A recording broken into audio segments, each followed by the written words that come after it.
Teman-teman, selamat berjumpa lagi di channel CMTV. Dan kali ini masih seputar tentang bisnis jagung ya. Dan iya, meskipun di bisnis jagung dan juga di bisnis semuanya, memang ada sesuatu yang sangat menarik di situ. Ada filosofi bahwa ketika ingin sukses, jangan pernah menginginkan sukses sendirian, karena itu akan kesulitan gitu ya. Pun kita kalau ingin sukses di bidang apapun harus sukses bersama-sama.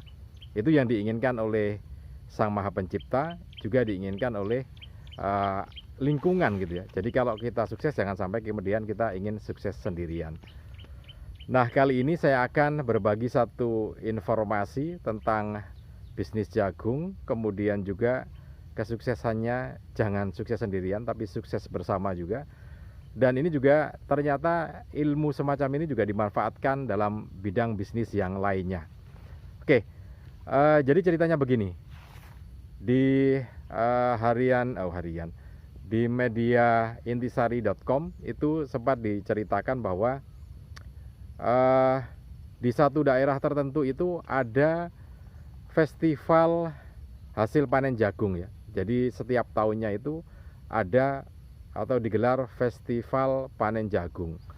Nah, dari setiap tahun festival itu ternyata ada satu orang pengusaha.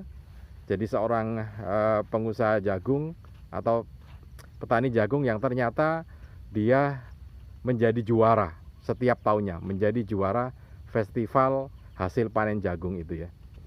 Nah, hasilnya cukup berkualitas, juga jumlahnya cukup banyak gitu ya, sehingga dia berhak untuk mendapatkan sebagai pemenang atau juara dalam festival panen jagung itu. Setiap tahun seperti itu, sehingga akhirnya banyak yang bertanya-tanya, sebetulnya apa sih resepnya kok dia bisa menang dalam setiap tahun festival hasil panen jagung itu. Nah, ternyata teman-teman, yang menarik adalah bahwa dia dalam menghasilkan hasil panen jagung yang cukup bagus itu, rumusnya adalah membagikan bibit jagung yang paling berkualitas kepada tetangga kanan kirinya yang juga punya lahan yang berdekatan dengan lahannya gitu ya. Nah, dari situ kemudian agak timbul aneh gitu ya. Kenapa? Kan mestinya kalau kita ingin menang gitu kan, harusnya kita memiliki bibit jagung yang cukup bagus dan untuk kita sendiri, bukan untuk orang lain gitu ya. Nah, di sini ternyata ada sesuatu yang menarik yang diinginkan oleh alam, diinginkan oleh Sang Pencipta, bahwa kita tidak boleh sukses itu sendirian, tapi juga harus bersama-sama gitu ya. Kenapa? Karena begitu petani pengusaha jagung yang juara tadi membagikan bibit unggul jagung kepada tetangga kanan kirinya, justru kemudian mereka beramai-ramai menanam bibit jagung yang unggul tadi itu ya. Nah, di sini kuncinya. Karena ternyata alam itu dalam mengawinkan jagung itu dengan angin gitu ya. Jadi sekarang dibayangkan kalau misalkan tetangga kanan kiri kita itu memiliki bibit jagung yang tidak berkualitas gitu ya, kemudian disebarkan oleh angin dan kawin dengan jagung kita. Bayangkan, kita punya bibit berkualitas, kemudian tetangga kita tidak punya bibit jagung yang berkualitas, kawin dengan jagung kita. Akhirnya apa? Jadi jelek gitu ya. Jadi jelek hasilnya. Nah, untuk mengantisipasi hal semacam itu, karena pengusaha ini tahu bahwa tanaman jagung itu kawinnya dengan cara disebar oleh angin itu, maka dia berinisiatif memberikan bibit jagung yang terbaik kepada tetangga kanan kirinya. Nah, akhirnya dengan cara semacam itu, benang sari dan kepala putih yang bercampur itu ada semuanya bagus, karena tetangganya juga menggunakan bibit jagung yang bagus ya, dan hasilnya memang bagus. Nah, dari sini kita bisa mendapatkan satu filosofi bahwa kalau kita ingin sukses, jangan sukses sendirian, tetapi harus sukses bersama-sama. Karena di situ ada kekuatan alam yang tidak bisa kita kendalikan dan menginginkan hal itu gitu ya. Sehingga tadi dengan memberikan bibit jagung yang bagus kepada para petani yang ada di sebelah atau di kanan kirinya, maka dia akan mendapatkan hasil perkawinan jagung tadi dengan cara angin tadi mendapatkan bibit yang bagus. Walhasil maka bibitnya bagus juga. Nah, ini dari sisi jagung ya, filosofinya semacam itu. Tapi kalau kita lihat dari sisi bisnis secara keseluruhan memang semacam itu ya. Jadi kita kalau ingin sukses jangan sukses sendirian tapi sukses bersama-sama. Semacam ini memang tidak hanya di jagung ya, tetapi di bisnis yang lainnya juga menggunakan semacam itu. Jadi menggunakan sistem ataupun keinginan sukses bersama-sama.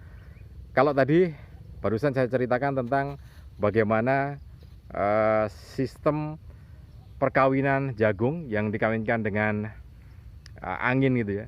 Karena bagaimanapun juga perkawinan untuk benang sari dan kepala putih di jagung itu yang paling bagus memang menggunakan angin. Nah, karena itu menyediakan bibit di sebelahnya. Nah, ilmu semacam ini juga dipakai para pengusaha yang lainnya, teman-teman. Sebagai satu contoh ya, kalau keinginan sukses bersama-sama itu memang harusnya bersama-sama, jangan sendirian. Kalau Anda tinggal di Surabaya atau Anda yang pernah ke Surabaya, ada banyak tempat-tempat pusat bisnis itu yang ternyata memang menjadi sebuah kawasan yang terkonsentrasi atau fokus untuk bisnis tertentu, sehingga mereka bersama-sama sukses di situ. Contoh yang paling nyata, kalau Anda ke Jalan Kedung Doro dan sekitarnya, maka di situ semuanya berkumpul pebisnis atau counter penjual ini onderdil otomotif ya. Semuanya berkumpul di situ di Surabaya. Nah, apa keunggulannya ketika mereka semua berkumpul di satu tempat? Maka kesuksesan bersama-sama memang disitulah terjadi. Jadi pasar atau customer akan langsung stereotip terbentuk fokusnya ketika mencari onderdil otomotif ya ke Kedung Doro gitu ya. Dan mereka tidak akan pergi kemana-mana. Jadi Kedung Doro memang semuanya berkumpul di situ.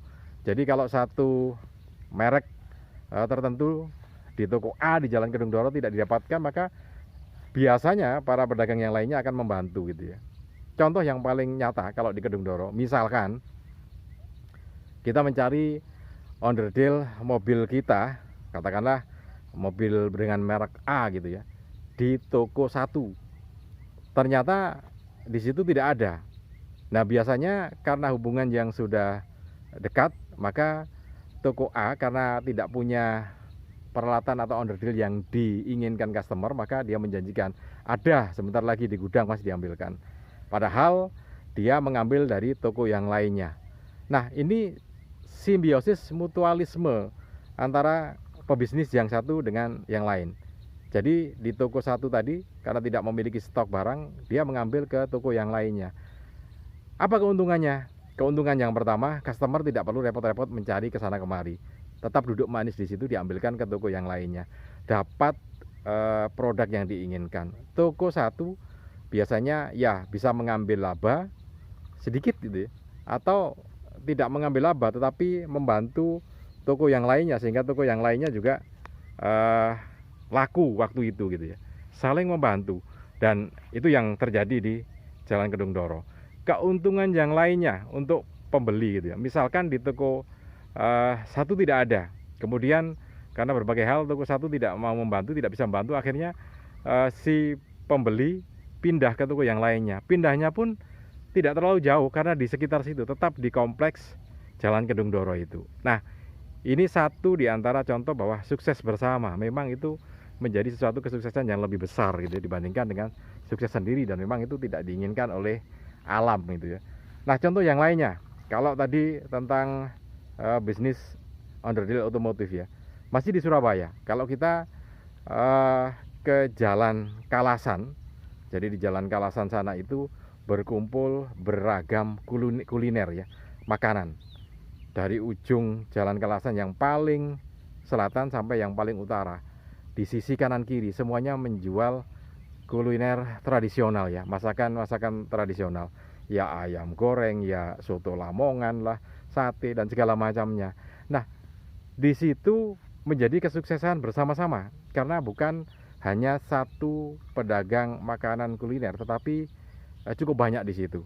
Dan customer juga tinggal memilih ya, mau milih warung yang mana, karena semua warung sudah ada di situ dan semua makanan ada di situ. Dan ini satu hal yang menarik, karena bagaimanapun juga kesuksesan bersama-sama itu memang lebih menjanjikan daripada Anda sukses sendiri, akan lebih sulit lagi. Contoh dari bisnis kuliner itu memang tidak hanya ada di Surabaya, tapi juga di tempat-tempat yang lainnya ya. Di kota Malang atau di kota tempat tinggal Anda sendiri, pasti Anda menemukan kompleks-kompleks ataupun pusat ya. Jadi fokus tersentral gitu ya. Di Sidoarjo misalnya ada sentral produksi untuk kerajinan sepatu dan tas dari kulit, ngumpul di Tanggulangin, kemudian di daerah Mojokerto ataupun di tempat-tempat yang lainnya, misalkan juga perkebunan dan segala macamnya. Nah, semuanya itu terkonsentrasi di satu titik, tetapi itu menjadi sebuah kesuksesan bersama-sama yang bisa dinikmati bersama-sama, dan itulah memang yang menjanjikan kesuksesan yang lebih besar. Oke, mudah-mudahan kita bisa mengambil pelajaran dari cerita ini. Salam dan sukses selalu untuk Anda.